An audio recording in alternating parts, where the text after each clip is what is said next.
You ask why you feel like you're living like an NPC, non-player character stuck on repeat and not in control. I want to flip that and ask, when a seed is buried in the dark, does it know it's growing? It can't see the sun or its own roots or the future. All it can do is draw in nutrients and push its roots a little deeper. The change is too slow to notice until one day the soil breaks and a green tip appears. That's what monotony often is. Growth you can't see yet. Right now your days feel like a loop. You wake at 7, commute, clock in, open email, sit in meetings, grab lunch, finish tasks, commute home, eat, scroll, sleep, repeat. Day 2 looks like day 1. Day N looks the same.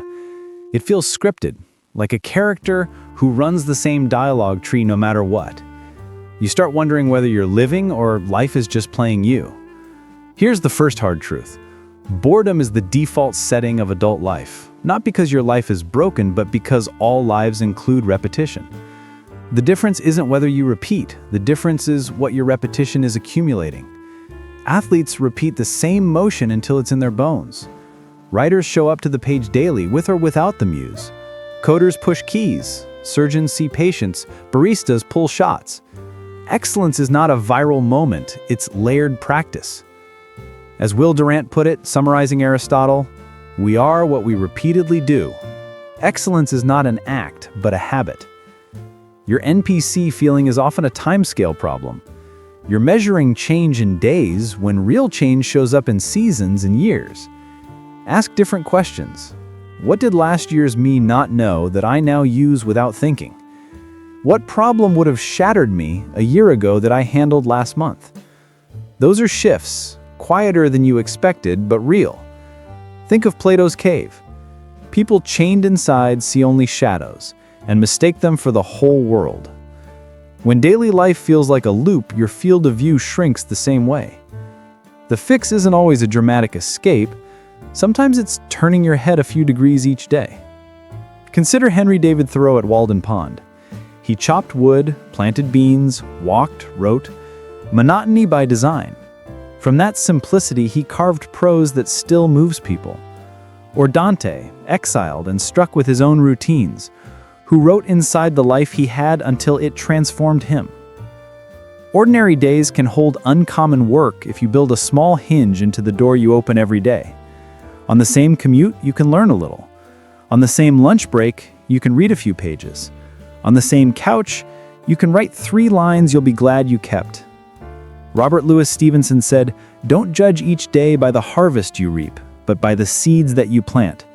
Plant tiny, daily, boring seeds." I went through a rough spring once, racing thoughts, tight chest, nights that wouldn't end. I still went to work and paid bills, but I added one tiny thing. A few pages of Marcus Aurelius and Viktor Frankl after dinner. It felt pointless. 6 months later, I stumbled across people online wrestling with the same fog and wrote something simple to help. Those pages I'd read in April quietly turned into words that mattered to someone in October. When I was planting, I had no plan for a harvest. Annie Dillard wrote, "How we spend our days is how we spend our lives. If the day looks the same, make sure it contains something worth repeating." Here's the practical shift, with no hype. Keep your schedule and change your method. On the commute, swap half your scrolling for an audiobook or a podcast you've never tried, and rotate topics weekly so your brain wakes up to novelty. At lunch, keep a slim book in your bag and read 5 pages, just 5. In the evening, write 3 lines. One thing you noticed, one thing you learned, one question you have. Joan Didion said she writes to find out what she thinks. 3 lines a night is enough to leave a trace. The trace matters. Part of why you feel like an NPC is that your life leaves no record for you. Wind passes through trees and leaves no sound once it's gone. Birds cross a lake and the surface settles. If every day dissolves without a mark, of course it feels like nothing's happening. Start keeping score gently. A cheap notebook, a notes app, or a folder called Daily Seeds. Leave tracks you can follow back. If you don't know what to learn, follow curiosity, not clout. Joseph Campbell's advice to follow your bliss can feel heavy, so take the light version. Follow what sparks interest without asking if it's useful. Learn a guitar chord or a French phrase or a new Excel function. Sketch the mug on your table. Curiosity is a map that updates as you walk. Also, stop trying to change your life in one move. Big turns often arrive the Hemingway way. Gradually, then suddenly. Reinvention works the same. You stack small reps and the sudden shift rides on top. Shift the mindset from escaping the loop to growing inside the loop. A tree doesn't relocate to see farther. It grows taller where it stands. Trade prove myself today for stack a small win today. One push-up isn't a workout, it's a vote. Move from no time to one pocket. You don't need 3 hours, you need 15 minutes that you protect. If structure helps, run an easy 7-day cycle. Pick one micro topic on Sunday. From Monday to Friday, spend 15 focused minutes a day listening, reading, practicing, or writing on that narrow thing. On Saturday, summarize the week in 5 sentences. What stuck? What bored you? What's next? Then either go one layer deeper or pivot. Same schedule, but now you're accumulating. Use guardrails so you don't burn out. Keep your streak unromantic. If you're sick or fried, your seed can be 2 minutes. The point is identity, not heroics. Protect sleep. Humans glitch when the system overheats. Reduce friction, keep the book on the table, the app on your first screen, the notebook on your pillow. Track with a simple calendar X. A row of marks becomes its own motivation.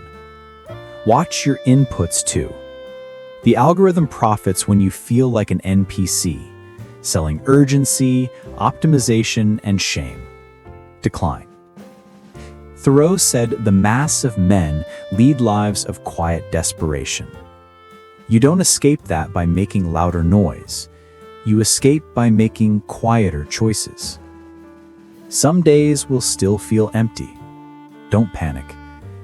Epictetus reminds us it's not what happens to you, but how you react that matters. Your reaction can be small. Make tea, read 2 pages, write 1 line. You're keeping the flywheel alive. And don't confuse purpose with public. Not everything needs to be posted. Do 1 thing per day that leaves no trace online.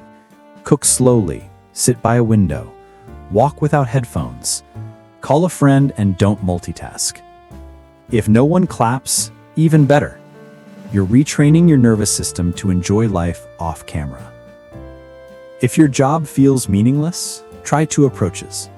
First, upgrade the craft inside the constraint.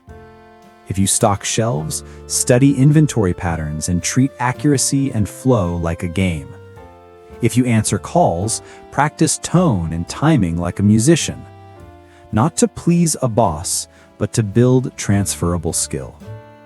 Second, funnel energy outside work into a personal project. A tiny blog, a 2-minute daily video, a photo a day, a repo of micro exercises. Many careers pivot from work you did after hours when no one asked. About being behind? Behind whom? On what track? Deadlines make sense for taxes, not for becoming yourself. Stephen R. Covey said, "The main thing is to keep the main thing the main thing." Right now, the main thing isn't blowing up your life. It's adding a small difference you can keep. If you want starter menus, think in pockets. On commutes, try a great courses lecture, a podcast outside your bubble, or listen through a classic album end to end. At lunch, read a few pages. Baldwin, Dillard, Orwell, Didion, Eula Bies, Rebecca Solnit, or a short science explainer. In the evening, write 3 lines in a journal. Make 1 sketch, or do 10 reps of a skill like a language drill, a scale, or a code kata. Keep it low pressure. If a week bores you, switch lanes next week. You're not quitting, you're exploring.